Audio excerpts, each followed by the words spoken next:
Well, good morning. I'm Dr. Chris Grimbliss, and this is Life Builders. And we had some technical difficulties this morning. I'm sorry about the delay, but I think the message this morning is important. We hope it is a blessing. I'm not going to be more than 10 minutes. I want to get right down to it. This is what the Bible says in Luke chapter 7 and verse 37. And behold, a woman in the city which was a sinner, when she knew that Jesus sat at meat in the Pharisee's house, brought an alabaster box of ointment, and stood at his feet behind him, weeping, and began to wash his feet with her tears, and did wipe them with the hairs of her head, and kissed his feet, and anointed them with ointment. Now when the Pharisee which had bidden him saw it, he spake within himself, saying, This man, if he were a prophet, would have known who and what manner of woman this is that toucheth him, for she is a sinner. And Jesus answering said unto him, Simon, I have somewhat to say unto thee. And he saith, Master, say on. There was a certain creditor which had two debtors. The one owed 500 pence, the other 50. And when they had nothing to pay, he frankly forgave them of both. Tell me therefore which of them will love him most. Simon answered and said, I suppose that he to whom he forgave the most. And he said unto him, Thou hast rightly judged. And he turned to the woman and said unto Simon, now Simon's the Pharisee here, okay? Seest thou this woman? I entered into thine house, and thou gavest me no water for my feet. But she has washed my feet with tears, and wiped them with the hairs of her head. Thou gavest me no kiss, but this woman, since the time I came in, hath not ceased to kiss my feet. My head with oil thou didst not anoint, but this woman hath anointed my feet with ointment. Wherefore I say unto thee, her sins, which are many, are forgiven, for she loved much. But to whom little is forgiven, the same loveth little. And he said unto her, Thy sins are forgiven. And they that sat at meat with him began to say within themselves, Who is this that forgiveth sins also? And he said unto the woman, Thy faith hath saved thee. Go in peace. Let me just share a couple things here on Life Builders this morning. You could say, regarding this woman, she knew better. She knew what was better. She knew more better. She knew the important things, and she focused on the important things. Well, what things did she know? Well, if you look at verse 37, it says, when she knew that Jesus sat at meat in the Pharisee's house. Okay, she knew where Jesus was. She knew where Jesus was. Let me ask you this. In your life, as you're sitting there today, I'm at New Life Baptist Church. I'm recording Life Builders this morning. Granted, overcoming a lot of technical difficulties that I ran into this morning. But and they're still not done, by the way. We're only going out on Facebook, not on YouTube. But she knew where Jesus was. That's great. I'm glad she knew where Jesus was.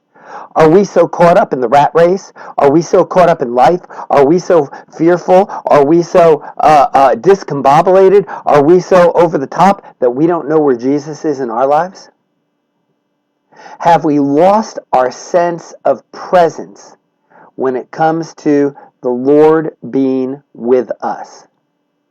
That shouldn't happen. It didn't happen to this woman. She was right on it. She knew where Jesus was. Okay. Then the other thing is she knew what worship was. Look at verse 38. It says, and she stood at his feet behind him, weeping, and began to wash his feet with tears, and did wipe them with the hairs of her head, and kissed his feet, and anointed them with ointment. She knew what worship was. She knew how to honor and glorify Christ. And wait, she didn't do it just in her heart. She did it actively. She put it into action. She took the ointment, she anointed him with oil, she took that oil, put it on his feet, and then she proceeded with her tears and with her hair to clean the feet of Jesus. Now you got to understand, back in the day, all they had was sandals on dirt roads. When people had dirty feet, they had dirty feet. And Jesus would have gotten, his feet would have gotten just as dusty and dirty as any other man's.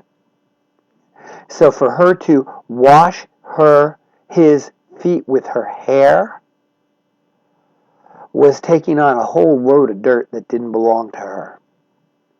and she did it to glorify and honor Jesus. How much are you willing to take on to glorify and honor Jesus? Just saying, she took on a lot. She knew what worship was. She knew what worship needed. Worship needed her to get on her face before God. When was the last time we got on our faces before God? She knew where Jesus was, and she was determined to have him right there with her. Are we determined to have Jesus right there with us? She knew what worship was, and she was willing to get on her feet before the Lord and do what it took to be clean and to be right. And then, she knew what her condition was. Not only did she know where Jesus was, not only did she know what worship was, but she knew what her condition was. Verse 39 says, "What manner of woman this is that toucheth him, for she is a sinner." You think she didn't know that? Of course she knew that. That's one of the reasons she recognized her need for Jesus. Let me tell you this. Let me ask you this. Have we gotten so high and mighty that we forget that we're just a sinner saved by grace? My wife and I were talking this morning, and I said, well, do you want to do that? She said, no, that would be vanity. I'm not interested in vanity.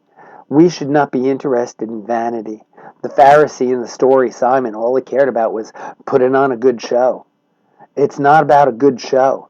It's about understanding our hearts. And Jeremiah says the heart is desperately wicked and deceitful. And our hearts, man, we've got a sin problem. This woman recognized it, and she understood that Jesus had the answer to her sin problem.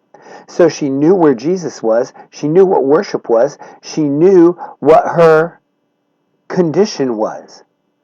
And then last, she knew what her need was. Verse 48 says, "And he said unto her, Thy sins are forgiven."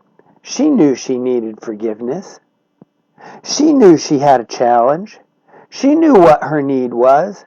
And she brought that need to the one person who could respond to that need, and that was Jesus Christ. It's sad that we get so caught up in everything that we do today, we forget. I mean, to be honest, most of us who are watching this, if we thought about it, we know better too. We do. But we get so caught up in stuff, just stuff, that we forget. We don't remember. But she knew better. She knew where Jesus was. She knew what worship was. She knew what her condition was. And she knew what her need was. Listen, isn't it time we took a minute to just get on our face before God? Maybe cry a little tear. Maybe worship Him the way He deserves. Maybe understand we still have needs and that Jesus is the answer to those needs. Maybe it's time that we just turned and stopped being a little more like Simon the Pharisee and started being a little more like this woman. Why? She knew better. And the truth of this Life Builders moment is this. Not only did she know better, but we know better. We really do know better.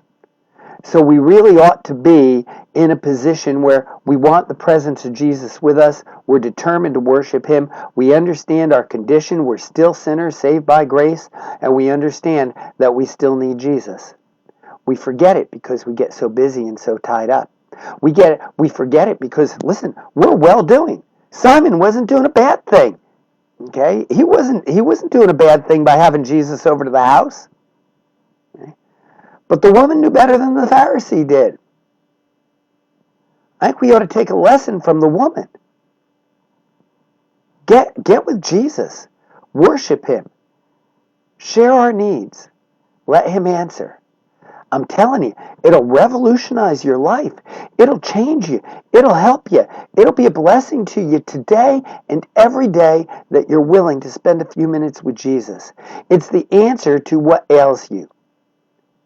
Just another thought. It's been a Life Builders moment. I apologize for the earlier technical difficulties, and we hope these few minutes have been a blessing and encouragement to you.